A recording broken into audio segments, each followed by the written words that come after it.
میرا دل بدل دے، میرا دل بدل دے، میرا دل بدل دے، میرا دل بدل دے، میرا دل بدل دے، میرا دل بدل دے۔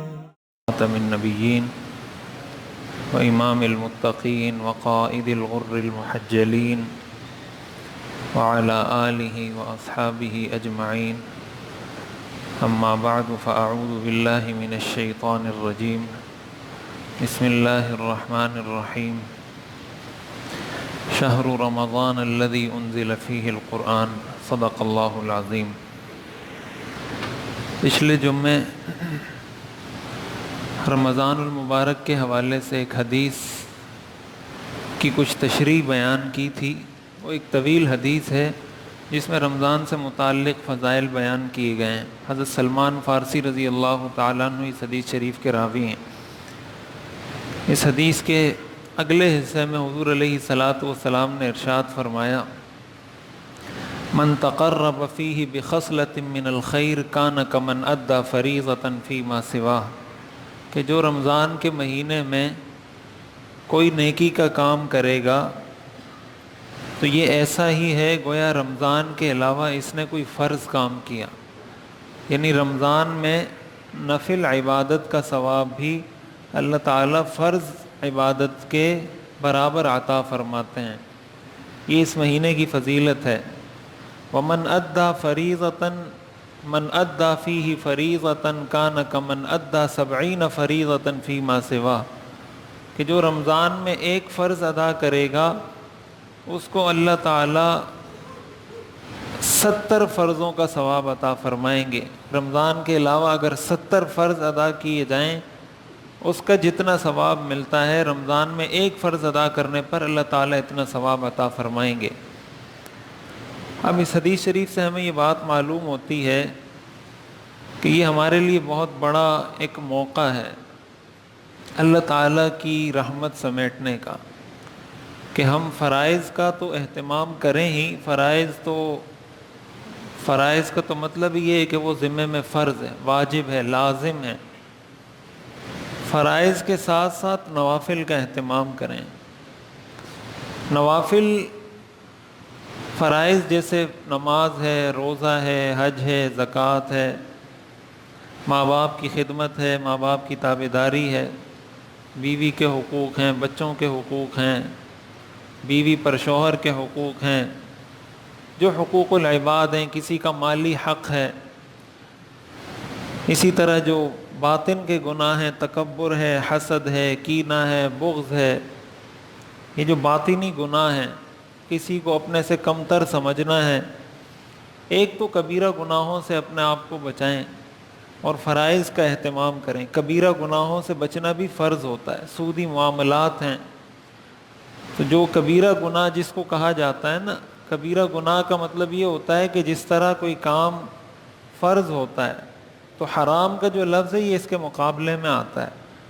فرض کا مطلب ہوتا ہے وہ کام جس کا کرنا لازم ہو، حرام کا مطلب ہوتا ہے وہ کام جس کا چھوڑنا لازم ہو۔ مثال کے طور پر نماز ہے نا، نماز تو نماز فرض ہے اور سود حرام ہے۔ تو سود حرام ہونے کا مطلب یہ ہے کہ جس طرح نماز فرض ہے اسی طرح سود کا چھوڑنا بھی فرض ہے۔ یہ مطلب ہوتا ہے حرام کا۔ تو فرائض کا اہتمام ہو اور حرام کاموں سے اپنے آپ کو بچایا جائے۔ دوسرے نمبر پر نوافل کا اہتمام ہو۔ اب حدیث شریف میں آتا ہے کہ قیامت کے دن جب انسان کے اعمال پیش کیے جائیں گے تو سب سے پہلے فرائض پیش کیے جائیں گے۔ فرائض میں اگر کوئی کمی کوتاہی ہوگی تو اس کی تلافی نوافل سے کی جائے گی۔ اگر اس کے اعمال نامے میں کوئی سنت ہے، کوئی نفل ہے، کوئی مستحب عمل ہے، اللہ تعالیٰ فرمائیں گے ان نوافل کے ذریعے اس فرائض میں جو کوتاہی ہے اس کو پورا کر دو۔ اب ظاہر ہے ہم نماز اس طریقے سے نہیں پڑھ سکتے جس طرح نماز پڑھنے کا حق ہے، زکوٰۃ اس طریقے سے نہیں دے سکتے جس طرح اس کا حق ہے۔ کوئی بھی عبادت ہم اس کا حق تو ادا نہیں کر سکتے۔ اللہ کی عبادت کا حق تو کوئی ادا نہیں کر سکتا۔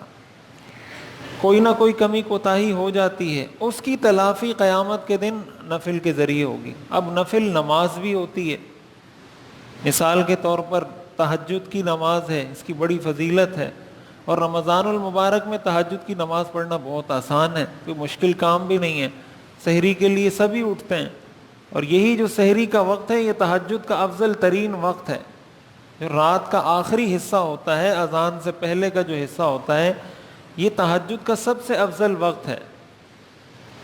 تو تہجد حضور علیہ الصلوۃ والسلام 8 رکعت تہجد کی نماز پڑھا کرتے تھے، اس سے کم بھی ثابت ہے، اس سے زیادہ بھی ثابت ہے، جس کو جتنی توفیق ہو جائے 2 رکعت پڑھ لے، 4 رکعت پڑھ لے، جتنی توفیق ہو جائے۔ حدیث شریف میں آتا ہے کہ اللہ تعالیٰ آسمان دنیا کی طرف آ کر فرماتے ہیں حل من مستغفر فاغفر له، کیا کوئی مغفرت طلب کرنے والا ہے جس کی میں مغفرت کروں؟ حل من مسترزق فارزقه، کیا کوئی رزق طلب کرنے والا ہے جس کو میں رزق عطا کروں؟ تو اگر ہم اس موقع پر جا کر اللہ کو کہیں یا اللہ میں مغفرت طلب کرنے والا ہوں، میں رزق طلب کرنے والا ہوں، تو ہماری یہ ساری مشکلات دور ہو جائیں۔ اسی طرح نوافل کے اندر اشراق کی نماز ہے، جب سورج طلوع ہوتا ہے، سورج کے طلوع ہونے کے بعد جو نوافل ادا کیے جاتے ہیں۔ اسی کے ساتھ ساتھ مغرب کے بعد جو 6 رکعت اوابین کی نماز ہے، اس کی بھی بہت زیادہ اہمیت اور فضیلت ہے۔ تو نمازوں میں تو یہ نمازیں ہیں جن کی بڑی فضیلت ہے، اس کا اہتمام کرنے کی کوشش کرنی چاہیے۔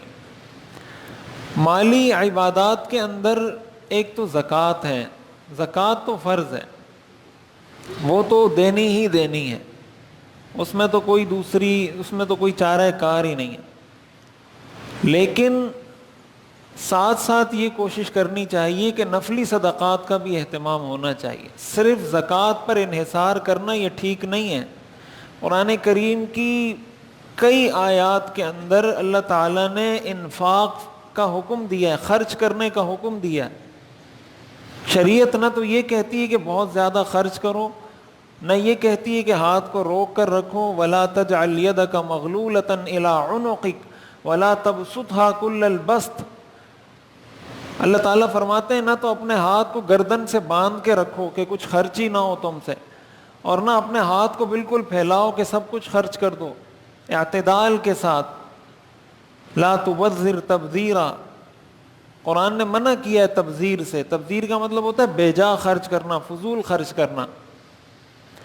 جو نفلی صدقات ہیں یہ بہت ساری مصیبتوں کو ٹالتے ہیں، اور نفلی صدقہ کسی کو بھی دیا جا سکتا ہے۔ نفلی صدقہ کسی سید کو بھی دے سکتے ہیں، کسی مستحق کو بھی دے سکتے ہیں، مالدار کو بھی دے سکتے ہیں، غریب کو بھی دے سکتے ہیں، والدین کو بھی دے سکتے ہیں، بچوں کو بھی دے سکتے ہیں، کسی کو بھی دیا جا سکتا ہے نفلی صدقہ۔ زکوٰۃ نہیں دی جا سکتی کسی سید کو، والدین کو، اپنی اولاد کو، میاں بیوی ایک دوسرے کو نہیں دے سکتے۔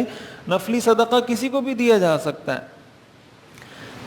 تو نفلی صدقات کا اہتمام جس کے بس میں جتنا ہو، جہاں اس کو سمجھ آتا ہو کہ یہاں یہ لوگ، یہ طبقہ، یہ ادارہ، یہ شخص، یہ گھرانہ، یہ لوگ زیادہ مستحق ہیں، ان پہ خرچ کریں، ان کے لیے کوئی راشن کا انتظام کر دیں، کوئی کھانے پینے کا انتظام کر دیں، کوئی افطاری کا انتظام کر دیں، ان کے بچوں کے لیے کوئی اسکول مدرسے کی فیس کا انتظام کر دیں، جو ان کی ضروریات ہیں اس کا انتظام کرنے کی کوشش کرنی چاہیے۔ حدیث میں آتا ہے کہ جو شخص اس حال میں نیند کرے، اس حال میں سو جائے کہ اس کا پڑوسی اس کے پڑوس میں بھوکا ہو، ایسا شخص مومن نہیں ہے۔ جو سو جائے پیٹ بھر کر اور اس کا پڑوسی اس کے پڑوس میں بھوکا ہو، ایسا شخص مومن نہیں ہے۔ اب دیکھیں یہ بہت بڑا شریعت کا ایک بہت بڑا فارمولہ ہے۔ ہم میں سے اگر ہر شخص اس حدیث کو اپنے سامنے رکھے اور ہر شخص یہ فیصلہ کرے کہ بھائی میں نے کم از کم اپنے اس طرف کے 10 گھروں کو دیکھنا ہے، اس طرف کے 10 گھروں کو دیکھنا ہے، یا ایک ایک گھر کا ایک ذہن بنا لے کہ بھائی اس طرف کا ایک گھر اور اس طرف کا ایک گھر، میں نے اس کے حال احوال لینے ہیں۔ حال احوال لینے کا مطلب یہ ہے کہ بھائی ان کو کھانے کو ہے نہیں، ان کے لیے عید کے کپڑے ہیں ان کے پاس نہیں، ان کے بچوں کی ضروریات پوری ہو رہی ہیں نہیں ہو رہی۔ ہمارے ہاں تو ایک عجیب سا ماحول بن گیا ہے لوگ کھانا کھاتے ہیں تصویریں فیس بک پہ ڈال دیتے ہیں. ان کو منع کرو بھائی تصویریں کھانے کی نہیں ڈالا کرو فیس بک پر. کتنے ایسے لوگ ہوں گے جن کو یہ کھانا میسر نہیں, آپ تو کڑھائی کھا رہے ہیں, کڑھائی کی تصویر ڈال دی فیس بک پر. ان کو منع کرو بھائی نہیں ڈالو, شریعت منع کرتی ہے. ہو سکتا ہے کوئی ایسا شخص اس کو دیکھ رہا ہو جو اپنے بچوں کو نہ کھلا سکتا ہو یہ کڑھائیاں, یہ جو مرغن کھانے آپ کھا رہے ہیں, ہو سکتا ہے کوئی اپنے بچوں کو نہ کھلا سکتا ہو. وہ اپنے بچوں کے ساتھ نظریں نہیں ملا سکتا. پھر وہ کہتے ہیں جب اتنے غریب ہیں تو فیس بک کہاں سے استعمال کرتے ہیں. ہمارے لوگوں کی لاجک اور منطق, اتنے غریب ہیں تو فیس بک کہاں سے استعمال کرتے ہیں. یعنی غریب ہونے کا مطلب یہ کہ اب آپ اس سے یہ حق بھی چھین رہے ہیں کہ اب وہ یہ بھی استعمال نہیں کر سکتا, اس لیے کہ اللہ نے اس کو غریب پیدا کیا. تو اللہ تمہیں غریب پیدا نہیں کر سکتا, تمہیں غریب نہیں کر سکتا. اللہ کے لیے کوئی مشکل ہے؟ یہ پیسہ کوئی تم اپنے ساتھ ماں کے پیٹ سے لے کر آئے تھے؟ یہ تو اللہ نے ہی دیا ہے. وہ بھی اللہ کا بندہ ہے, تم بھی اللہ کے بندے ہو. نہ تمہارے پاس مال کا ہونا اس بات کی علامت ہے کہ تم کوئی بڑے آدمی ہو, نہ اس کے پاس مال کا نہ ہونا اس بات کی علامت ہے کہ وہ چھوٹا آدمی ہے. مال سے کوئی چھوٹا بڑا نہیں بنتا. اپنے کردار, اپنے اخلاق, اپنے رویے, عقیدے اور ایمان اور اعمال سے بنتا ہے. مال سے کیا ہوتا ہے؟ مال تو قارون کے پاس بہت تھا. قارون کوئی کامیاب شخص تھا دنیا کا؟ ناکام ترین شخص تھا. تو ہم حدیث میں ہمیں تو اس چیز سے منع کیا ہے کہ بھائی آپ کوئی فروٹ کھائیں تو اس کے چھلکے گھر کے باہر نہ پھینکیں. ہو سکتا ہے کوئی پڑوسی اپنے بچوں کو وہ فروٹ نہ کھلا سکتا ہو, وہ چھلکے بچے دیکھیں گے تو وہ اپنے ابو کو کہیں گے ہمیں بھی یہ کھلاؤ. ہمیں تو اس سے منع کیا. ہم لوگ تصویریں لے لے کے اس کو فیس بک پہ ڈال رہے ہوتے ہیں. تو پتہ نہیں ہم کون سے اسلام کی بات کرتے ہیں. تو حدیث میں تو یہ آتا ہے کہ پڑوسی بھوکا ہو تو آدمی مومن نہیں ہے. تو ہم اگر اس چیز کا عزم کریں, اپنے آس پاس کا جائزہ لیں. آپ کے کوئی کرایہ دار ہیں, اس کرایہ دار کو دیکھیں, ان کو پوچھیں بھائی یہ کرایہ تو دے رہے ہیں.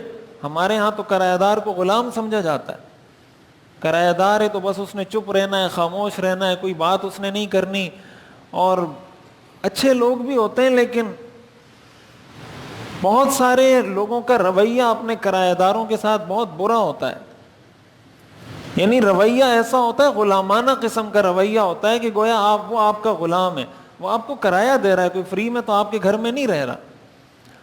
تو آپ اس کا حال احوال لیں, بھائی اس کے پاس افطاری کا سامان ہے نہیں, اس کے گھر میں جو ضروریات زندگی ہیں پوری ہیں نہیں ہے.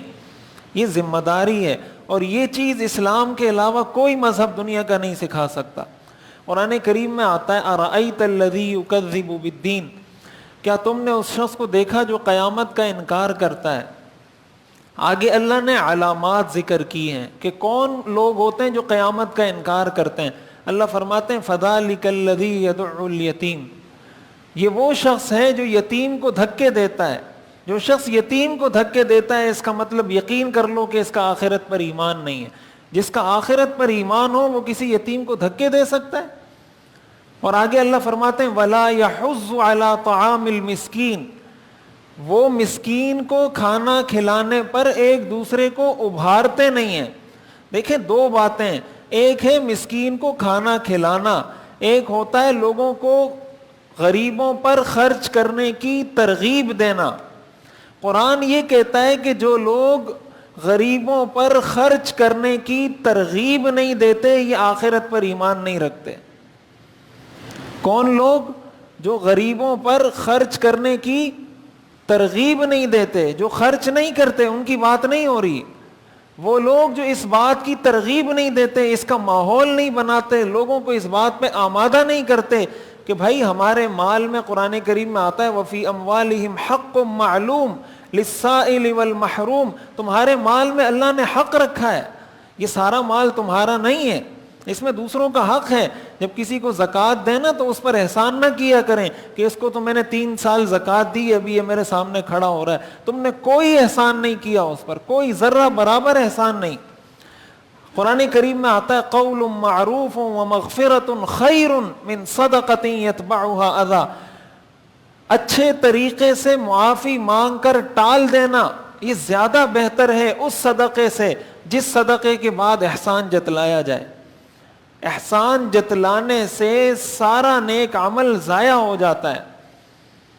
لا تبطلوا صدقاتکم بالمن والاذی, اللہ تعالیٰ فرماتے ہیں اپنے صدقات کو احسان جتلا کر باطل مت کرو. ہمارے ہاں تو کوئی کسی کو ایک جوڑا کپڑا دے دے, کوئی افطاری کروا دے, کوئی 100 روپے کسی کو دے دے, تو ساری زندگی وہ ہم احسان جتلاتے رہتے ہیں. مسجد میں کوئی 100 روپے دے دے تو وہ یاد کرتا رہتا ہے کہ میں نے مسجد میں 100 روپے دیے تھے. پوری مسجد پر اس کا احسان ہوتا ہے کہ میں نے مسجد میں 100 روپے دیے تھے. ذرا سی کوئی گڑبڑ ہو جائے تو کہتے ہیں میں نے بھی تو 100 روپے دیے ہیں اس میں. جب آپ نے یہ کہہ دیا آپ کے 100 روپے گئے, نہیں دیے آپ نے, وہ آپ دوبارہ اٹھا کے لے جائیں, اللہ کے ہاں قبول نہیں ہے. اللہ محتاج نہیں ہے آپ کے پیسوں کا. اللہ تعالی ہماری تربیت کے لیے, ہماری بہتری کے لیے یہ سب کچھ ہمیں بتاتے ہیں. تو میں یہ عرض کر رہا تھا کہ شریعت کا مزاج یہ ہے کہ اس چیز کا ماحول بنایا جائے. شریعت صرف یہ نہیں کہتی کہ غریب کو کھانا کھلاؤ, شریعت کہتی ہے ماحول بناؤ. قرآن کریم سورۃ الفجر میں اللہ تعالیٰ نے ارشاد فرمایا اما الانسان اذا ما ابتلاه ربه فاکرمه ونعمه فیقول ربی اکرمن واما اذا ما ابتلاه فقدر علیہ رزقه فیقول ربی اہانن. اللہ فرماتے ہیں جب میں انسان کو آزماتا ہوں اور پیسہ دیتا ہوں تو انسان کہتا ہے ربی اکرمن, میرے رب نے میرا اکرام کیا, مجھے عزت دی. واما اذا ما ابتلاه فقدر علیہ رزقه, اور جب اس کو آزما کر اس کا رزق تنگ کرتا ہوں فیقول ربی اہانن, تو وہ کہتا ہے میرے رب نے مجھے ذلیل کر دیا. اللہ فرماتے ہیں کلا, میں ذلیل نہیں کرتا. ذلیل کرنے والی چیزیں کیا ہیں اللہ آگے ذکر کرتے ہیں, بل لا تکرمون الیتیم, تم یتیم کو عزت نہیں دیتے. ولا تحاضون علی طعام المسکین, اور مسکین کو کھانا کھلانے پر ایک دوسرے کو آمادہ نہیں کرتے. اللہ نے یہ نہیں فرمایا کہ تم مسکین کو کھانا نہیں کھلاتے اس لیے تمہیں ذلیل کرتا ہوں. اللہ نے فرمایا اس لیے ذلیل کرتا ہوں کہ مسکین کو کھانا کھلانے پر ایک دوسرے کو تم آمادہ کیوں نہیں کرتے, تم یہ ایسا ماحول کیوں نہیں بناتے کہ ہر آدمی اپنے آپ کو ذمہ دار سمجھے کہ بھائی میرے پڑوس میں کم از کم کسی کو بھوکا نہیں رہنا. ایک ایک گھر کا تو ہم پتہ کر سکتے ہیں نا, اپنے کرایہ دار کا تو پتہ کر سکتے ہیں, اپنے آس پاس کے گھر کا تو پتہ کر سکتے ہیں. کیا خیال ہے اگر ہر مسلمان اس کا عزم کر لے کہ میں نے اپنے آس پاس کے دونوں گھروں کو دیکھنا ہے, کیا کوئی مسلمان بھوکا سوئے گا؟ سوال ہی نہیں پیدا ہوتا. اللہ نے رزق کی تقسیم بہت منصفانہ کی ہے. یہ ہم رزق پر سانپ بن کے بیٹھے ہوئے ہیں, یہ ہم سانپ بن کر بیٹھے ہیں. اللہ نے تقسیم بڑی منصفانہ کی ہے. کسی کو اللہ نے کسی ذریعے سے دیا ہے, کسی کو کسی ذریعے سے دیا ہے. کسی کے لیے زکوٰۃ میں حق رکھا ہے کہ یہ زکوٰۃ نکال کے اس کو دو, یہ اللہ نے تقسیم کیا ہے نا. یہ زکوٰۃ جو ہم دیتے ہیں یہ اللہ نے کہا ہے یہ اس کا حق ہے, اس کو ادا کرو. اللہ کی تقسیم بہت منصفانہ ہے. ہم ظالم ہیں, ہم ظلم کرتے ہیں. تو نفلی صدقات یہ اسلام کا بہت بڑا اہم اسلام کی عبادت ہے, اور قرآن کریم کے اندر اور احادیث میں اس کی بہت ترغیب ہے. حدیث میں آتا ہے الصدقۃ تطفئ غضب الرب وتدفع میتۃ السوء, کہ صدقہ اللہ کے غضب کو ٹھنڈا کرتا ہے. یہ مغفرت کا عشرہ ہے, رمضان کا مہینہ ہے, ہم اللہ سے مغفرت چاہتے ہیں. مغفرت اسی وقت ہوگی جب اللہ کا غضب ٹھنڈا ہوگا, اللہ کا غصہ ٹھنڈا ہوگا تو اللہ ہمیں بخشے گا. اور اللہ کا غصہ ٹھنڈا ہوتا ہے صدقے سے. اور حدیث میں آتا ہے تدفع میتۃ السوء, صدقہ بری موت سے بچاتا ہے. ہم میں سے ہر شخص بری موت سے ڈرتا ہے نا, کہ ایسی کوئی حادثاتی موت نہ ہو جائے, کوئی بری موت نہ آئے, کسی غلط جگہ پہ موت نہ آئے, کوئی گناہ کرتے ہوئے موت نہ آئے. ہر شخص اس بات سے ڈرتا ہے. حسن خاتمہ کی دعا ہم سب کی مجبوری ہے. تو حدیث میں آتا ہے کہ صدقہ وہ عبادت ہے جو انسان کو بری موت سے بچاتا ہے. تو اس لیے نفلی صدقات یہ اسلام میں اس کی بہت زیادہ اہمیت ہے. تو ہم جہاں نفلی نمازیں پڑھتے ہیں, ہمارے لوگوں نے نا چیزیں تقسیم کی ہوئی ہیں. تقسیم کرنے کا مطلب یہ, کچھ لوگوں نے ٹھیکہ لیا ہوا ہے نماز کا, کچھ لوگوں نے ٹھیکہ لیا ہوا ہے خرچ کرنے کا. نماز والے کہتے ہیں ہمیں خرچ کرنے کی ضرورت نہیں, خرچ کرنے والے کہتے ہیں ہمیں نماز پڑھنے کی ضرورت نہیں. یہ دونوں غلط ہیں. نماز بھی پڑھنی ہے, خرچ بھی کرنا ہے. نماز پڑھ کے بھی اللہ پہ کوئی احسان نہیں کرتا, خرچ کر کے بھی اللہ پہ کوئی احسان نہیں کرتا. حدیث میں آتا ہے لو ان اولکم وآخرکم وانسکم وجنکم کانوا علی اتقى قلب رجل واحد منکم ما زاد ذلک فی ملکی شیئا. اللہ فرماتے ہیں، حدیث قدسی ہے، صحیح حدیث ہے، لو ان اولکم تمہارے پہلے، و آخرکم تمہارے بعد کے لوگ، و انسکم سارے انسان، و جنکم سارے جنات، کانوا علی اتقى قلب رجل واحد منکم، اگر یہ سارے کے سارے میری اطاعت کرنے لگ جائیں، دنیا میں میرا کوئی نافرمانی کرنے والا نہ ہو، ما زاد ذلک فی ملکی شیئا، ان ساری مخلوقات کی عبادت سے میری مملکت میں، میری بادشاہت میں، میری عظمت میں ذرہ برابر اضافہ نہیں ہوتا. صحیح حدیث قدسی ہے. لو ان، آگے اللہ تعالیٰ فرماتے ہیں، لو ان اولکم و آخرکم و انسکم و جنکم کانوا علی افجر قلب رجل واحد منکم ما نقص ذلک من ملکی شیئا، اگر دنیا کی ساری مخلوقات میری نافرمان ہو جائیں، اللہ فرماتے ہیں میرا کوئی نقصان نہیں کر سکتے. تو ہم نے نماز بھی پڑھنی ہے، یہ جو تقسیم کی ہوئی ہے نا، یہ غلط تقسیم ہے. نماز بھی پڑھنی ہے، خرچ بھی کرنا ہے، زکوٰۃ بھی دینی ہے، صدقات بھی دینے، ہر آدمی نے پورا کام کرنا ہے. اور کوئی اگر خرچ کرنے کا عادی ہے، نمازوں میں سستی ہے، اس کو اپنے آپ کو نماز کا پابند بنانا ہے. کوئی نماز کا پابند ہے، بخیل ہے، اس سے مال خرچ نہیں ہوتا، اس کو اس بات کی عادت بنانی ہے کہ اللہ کی راہ میں خرچ کرنے کا طریقہ سیکھے. ایسا ماحول جب معاشرے میں پیدا ہوگا، پھر اللہ کی رحمتیں برسیں گی. اور اگر ہم نفلی صدقات تو کیا کسی کا حق دبا کر بیٹھے ہوئے ہیں، کسی کا پیسہ نہیں دے رہے، کسی کی زمین دبا کر بیٹھے ہوئے ہیں، کسی یتیم کا میراث میں جو حق ہے وہ دبا کر بیٹھے ہوئے ہیں، اپنی بہن کا میراث میں حق دبا کر بیٹھے ہوئے ہیں، اور عشر مغفرت میں اللہ سے رب مانگ رہے ہیں، یا اللہ مجھے مغفرت فرما دے. ایسے لوگوں پر اللہ کی لعنت برستی ہے. بہن کا حق دبایا ہوا ہے، میراث میں فرض حق ہے، واجب ہے، لازم ہے، وہ حق نہیں دے رہے، اللہ سے مغفرت مانگ رہے ہیں. ظاہر ہے ایسے لوگوں کی کہاں بخشش ہوگی کہ خود اس وقت انوالو ہے، ملوث ہے. حقوق العباد میں معافی کا طریقہ یہ ہے کہ پہلے حق ادا کریں، اس کے بعد اللہ سے معافی مانگیں کہ یا اللہ یہ حق تھا، میں نے اس میں ظلم کیا، یہ میں نے ادا کر دیا، جو ظلم میں نے کیا تھا یا اللہ وہ ظلم مجھے معاف کر دے.